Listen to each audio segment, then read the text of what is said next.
আতপ চালগুলোকে ধুয়ে জল ঝরিয়ে মাছ ও মাছের মুড়োগুলোকে নুন হলুদ দিয়ে মেখে ভাবছেন তো যে কি করবেন?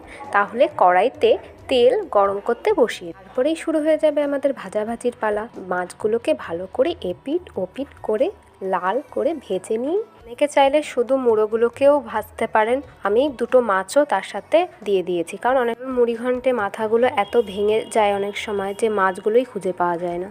মাছ ভাজার পরে তেলের পরিমাণটা একটু দেখে নেবেন যে ওই তেলে চাল দিয়ে ভাজা যাবে কিনা। তারপরে একটু ঘি কিংবা তেল অ্যাড করে দারচিনি, এলাচ, লবঙ্গ, তেজপাতা, শুকনো লঙ্কা কিংবা কাঁচা লঙ্কা ফোড়ন দিয়ে চালগুলো ছেড়ে দিন। তারপর একে একে নুন, হলুদ, গরম মশলার গুঁড়ো এবং একটু লঙ্কার গুঁড়ো দিয়ে আগের থেকে গরম করে রাখা জলটাকে মিশিয়ে অল্প পরিমাণ চিনি অ্যাড করে দেবেন। পরে একটু ফুটে আসলেই মাছগুলোকে দিয়ে দিন। যখন মাছটা মেশাবেন তখন দেখে নেবেন যে জলের পরিমাণটা কেমন আছে মুড়িঘণ্টের মধ্যে। তারপরে কিছুটা জল যদি অ্যাড করতে হয় তাহলে অ্যাড করে দেবেন, সেটা গরম হতে পারে কিংবা ঠান্ডা। আমি কটা কিশমিশ দিয়েছি, যদি ওটা দিতেও পারেন নাও দিতে পারেন। তারপরে একটু ঘি দিয়ে ঢাকা দিয়ে নামিয়ে নিন আর একদম গরম গরম পরিবেশন করুন। একবার মুখে দিলে বলতেই হবে বাহ বাহ।